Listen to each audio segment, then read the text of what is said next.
फिर एक संस्कृति को हम कैसे मरने दे सकते हैं। विभिन्न जनजातीय भाषा बोलने वाले के पास ना तो संख्या बल है ना ही धन बल है। उदाहरण के लिए हिंदू संस्कृति के लिए असुर हम आदिवासी ही हैं, जिसके बारे में बहुसंख्यक संस्कृति में घृणा का भाव लिखा गया है। मूर्तियों के माध्यम से द्वेष दर्शाया गया है। आखिर उसका बचाव कैसे सुनिश्चित होगा, इस पर हमें सोचना होगा। धन बल होता तो जैन पारसी समुदाय जैसे अपनी संस्कृति को हम बचा पाते।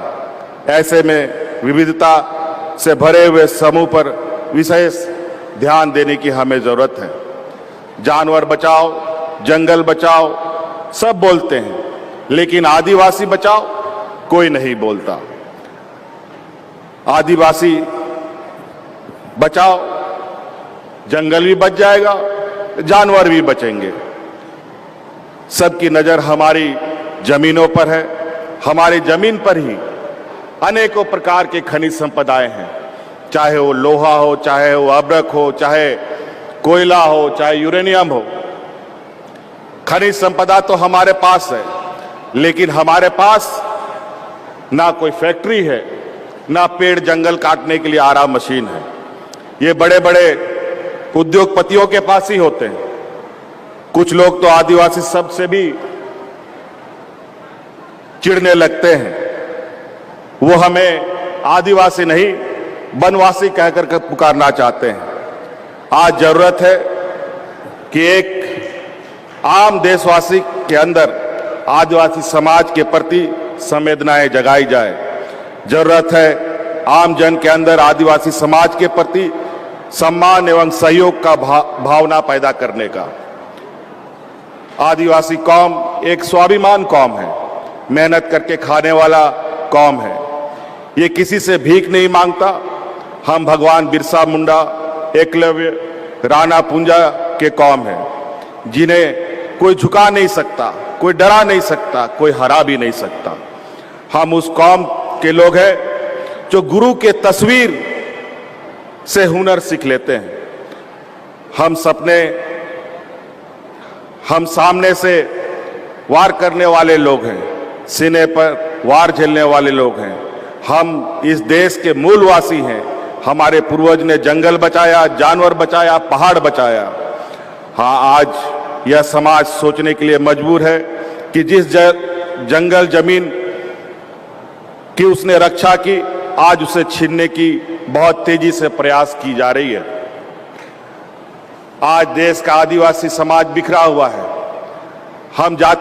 हमें जाति धर्म के आधार पर बांट कर बताया जाता है, जबकि हमारी संस्कृति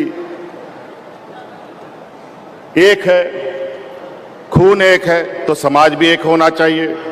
हमारा लक्ष्य भी एक होना चाहिए। हमें अपने 200-250 वर्ष पूर्व के इतिहास को याद करना चाहिए। हमें यह याद रखना होगा कि आज जो भी हमारे पास है वो हमारे शहीदों की देन है। बिरसा मुंडा, भीम नायक, काटा भील, सिद्धू कानू, सभी महापुरुषों ने आदिवासी अस्मिता की रक्षा के लिए अपनी जान न्यौछावर कर दिए थे। भगवान बिरसा मुंडा ने क्या कहा था? उन्होंने जल जंगल जमीन पर अधिकार की बात की थी, अब वह राज की बात की थी, गांव की सरकार की बात की थी। दिक्कत है कि हम अपने आदर्शों के बारे में जानते ही नहीं। हमारी नई पीढ़ी को इसके बारे में सोचना होगा। आप एक संथाली युवक से पूछें राणा पुंजा कौन है, तो वो बोलेगा, राणा पुंजा के बारे में सोचने लगेगा ये कौन है। वैसे ही आप एक भील युवक से पूछेंगे बुद्धू भगत कौन है, तो वो भी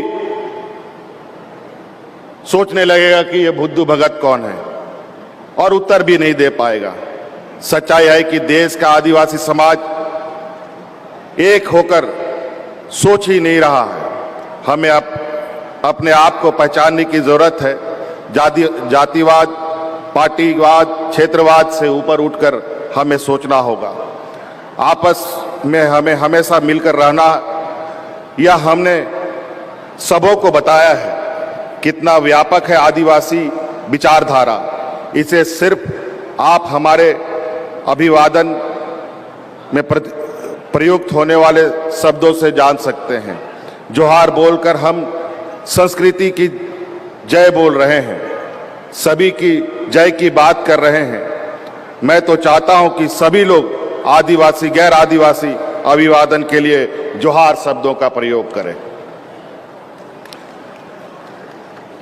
आदिवासी समाज के समक्ष सबसे बड़ी समस्या क्रेडिट की है, उपलब्धता की रहती है तथा हम अपने आदिवासी लोगों को साहूकारों, महाजनों के भरोसे नहीं छोड़ सकते।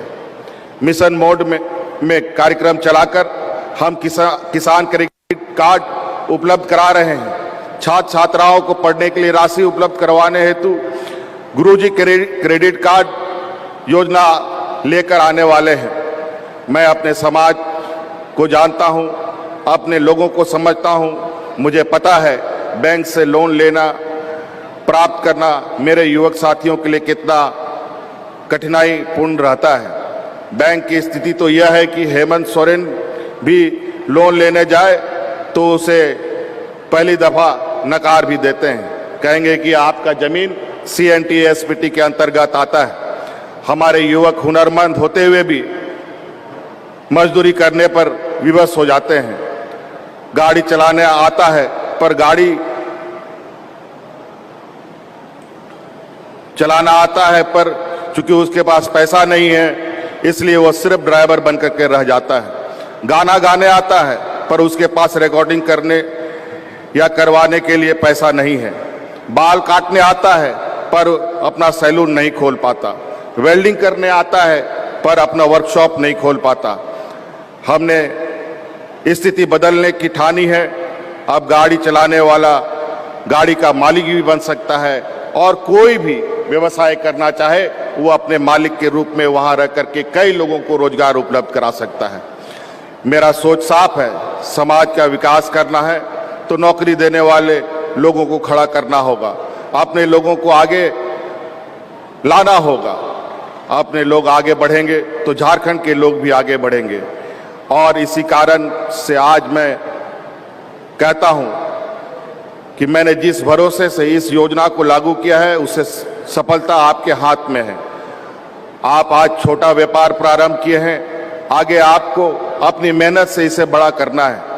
आप अच्छा करेंगे तो आसपास वाले 4-5 और युवक युवती भी इस योजना का लाभ लेने के लिए आगे बढ़ेंगे। मैं यहीं पर रुकने वाला नहीं हूं, नए साथियों को व्यापार के गुण सिखाने का भी व्यवस्था कर रहा हूं। लोन की उपलब्ध करवाएंगे और व्यापार को आगे बढ़ाने में आप की सरकार मदद करेगी। आदिवासी संस्कृति को जीवित रखने के लिए हम भाषा के शिक्षक बहाल करने वाले हैं।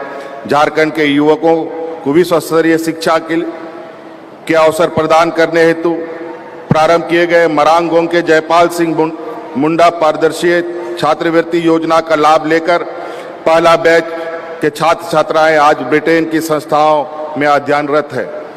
पढ़ेगा तो आगे बढ़ेगा। मैं इस मंच से भारत सरकार से मांग करता हूं कि पूरे देश में इस दिन 9 अगस्त को सार्वजनिक अवकाश की घोषणा की जाए।